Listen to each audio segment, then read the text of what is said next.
Kanal İstanbul'u kazandırıyoruz. İnşallah Kanal İstanbul'un da hazırlıklarını bitiriyoruz. İnşallah Karadeniz'i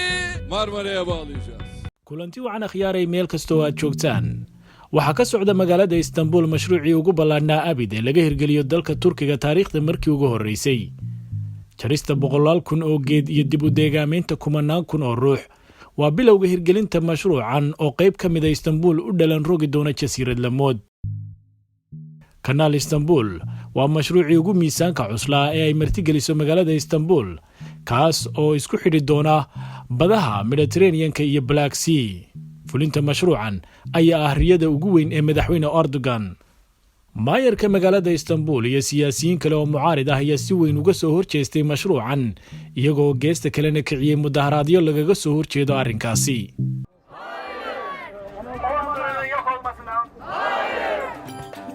waa maxay haddaba sababta madaxweyne Recep Tayyip Erdogan uu doonayay inuu hirgeliyo kanaalkan wax kasta oo ay ku kacayso istanbul waa qalbiga turkiga waxaana ku nool in ka badan 15 milyan waana 5 meelood oo meel ahaan dadka dalka turkiga ku nool waa xarunta dhaqanka taariikhda iyo dalxiiska ee waddankaasi magaalada istanbul waxaa muhiim ka dhigay taariikhdeeda durugsan iyo biyaadeeda istiraatiijiga ah ee uu eebaweyne ku manaystay si aynu haddaba u fahanno sababta dowladda turkigu ay u danaynayso in ay dhisto marinbiyood kale waa in aynu marka hore dib u eegno marinbiyoodka rabbaaniga ah ee ilaahay ku manaystay arladaasi the Bosporus waa marinbiyoodka allasameega ah ee dhex mara magaalada istanbul isla markaana kala qaybiya qaaradaha yurub iyo asia waa jidka keliya ee aad ka geli karto kana soo bixi karto badda madow iyo dariiqa qudha ee Russia ay haysato si ay ugu talowdo badda Mediterranean Sea sanad walba in ka badan 48 kun oo markab ayaa ka tallaaba jidkan taasi oo ka dhigay mid ka mid ah marinbiyoodyada ugu mashquulka badan ee dunida maraakiib ka badan kuwa adeegsada kanaalada Suez iyo Panama Canal ayaa ka gudba marinbiyoodka Bosporus ee magaalada Istanbul ilaa ay maraakiibta ku qaadato saacado ama maalmo si ay uga gudbaan kanaalkaasi laakiin arrinka cajiibka ah waa kan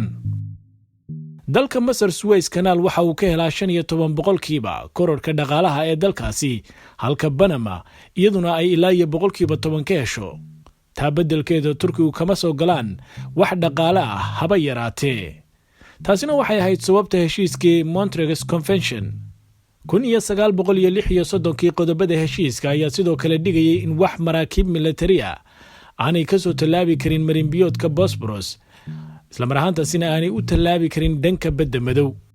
iyadoo geesta kalena turkiga laga saxay in maraakiibta caadiga ah aan wax cashuur ah laga qaadi karin heshiiska Montreux Convention waxa uu ahaa kii gacanta turkiga dib ugu soo celiyay gacan biyoodkan oo lagala wareegay dagaalkii koobaad ee dunida kadib burburkii boqortooyadii Cusmaaniyiinta marinbiyoodka Istanbul ee hadda la wado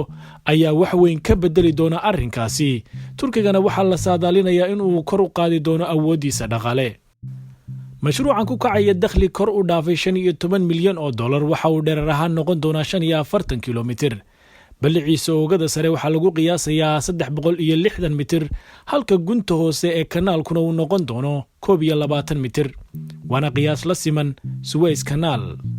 waxaa lagu wadaa in maalin kasta ay ka gudbaan 130 ilaa 160 markab dawladdu waxay ku doodaysaa in maraakiibta ku habeendhaxa biyaha Istanbul ee sugaya si ay u galaan marinbiyoodka Bosporus aanay sii jiri doonin laakiin taa beddelkeeda waxay bixin doonaan cashuurta ku waajibta hirgelinta mashruuca Istanbul Canal ma aha mid la bilowday madaxweyne Erdogan hase yeeshee waxa uu ahaa mid soo taxnaa muddo qarniya ah qarnigii 15aad fikirkii samaynta kanaalka Istanbul waxa markii ugu horeysay ku dhawaaqay suldaankii Cusmaaniyiinta ee Salabaankii koobaad qarniyadii 16aad 17aad iyo 18aad dhammaanba salaadiintii ka talinaysay dowladda Cusmaaniyiinta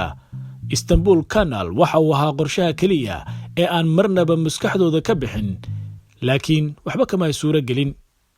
1980 ilaa 1990 waxaa mashruucani dib u soo qaaday oo ololaha ku galay qaar ka mid ah siyaasiyiinta Turkiga ilaa laga soo gaadhay sanadkii 2009 oo ay soo muuqatay in madaxweyne Recep Tayyip Erdogan uu diyaarinayo mashruucii ugu baaxadda weynaa ee taariikhda Turkiga iyadoo si toos loo gudagalay baaritaanka halka ku habboon ee uu mari doono kanaalku 2011 madaxweyne Erdogan waxa si rasmi ah ugu dhawaaqay mashruucan iyadoo sidoo kalena la soo saaray halka loo qorsheeyay marinbiyoodka gacan ku samayska ah ee Istanbul aakhirkiina bishii March 2021 dowladda Turkiga waxay meel marisay qorshaha dhismaha kanaalkan waxaana si rasmi ah u bilaabmay dhismihiisa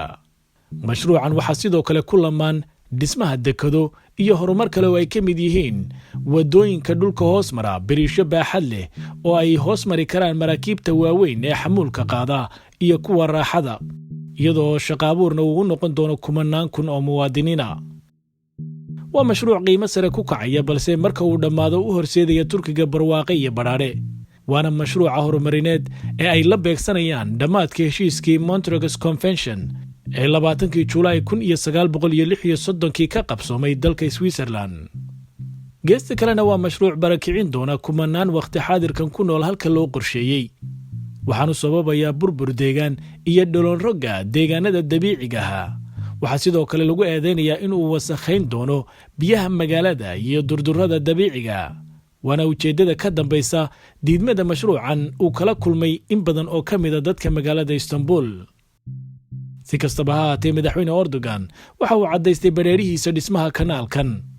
haddii uu dhammaado kanaalka Istanbul waxa qayb ka mid ah magaalada uu u dhalan rogi doonaa sidii jasiirad ay xiriiriyaan birishyo İnşallah Kanal İstanbul'un da hazırlık